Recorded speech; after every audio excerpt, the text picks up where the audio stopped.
Private పాఠశాలల్లో ప్రవేశ అర్హత పరీక్షలు నిర్వహించొద్దంటూ హైకోర్టు మధ్యంతర ఉత్తర్వులు జారీ చేసింది. నిబంధనలను అతిక్రమిస్తూ రాష్ట్రంలో 2 కార్పొరేట్ పాఠశాలలు ప్రవేశ పరీక్షలు నిర్వహిస్తున్నాయంటూ ప్రైవేట్ అన్ఎయిడెడ్ పాఠశాల యాజమాన్యాల సంఘం న్యాయస్థానాన్ని ఆశ్రయించింది.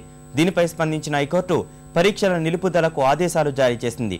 విద్యా హక్కు చట్టాన్ని అతిక్రమించి పరీక్షలు నిర్వహిస్తున్న పాఠశాలలపై చర్యలు తీసుకోవాలని ప్రైవేట్ అన్ఎయిడెడ్ పాఠశాల యాజమాన్యాల సంఘం అధ్యక్షుడు జనార్దన్ రెడ్డి కోరారు.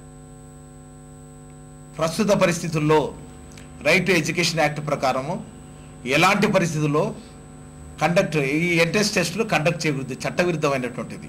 ఎంట్రన్స్ ఎగ్జామినేషన్ కండక్ట్ చేసి పిల్లలను గ్రాప్ చేయడం అనేటువంటిది. దీని మీద మరి మేము కోర్టుకు అప్రోచ్ అయ్యి వారి ద్వారా స్టే ఆర్డర్ను తీసుకున్నాం. కాబట్టి ఇది అందరు తల్లిదండ్రులు దీన్ని పరిగణనలోకి తీసుకొని ఈ యొక్క టెస్ట్ రాయకుండా తర్వాత మేము డిఓలకు, ఆర్జేడీలకు, సెక్రటరీ గారికి, కమిషనర్ గారికి కూడా మేము ఈ విషయాన్ని తెలుపుతున్నాం.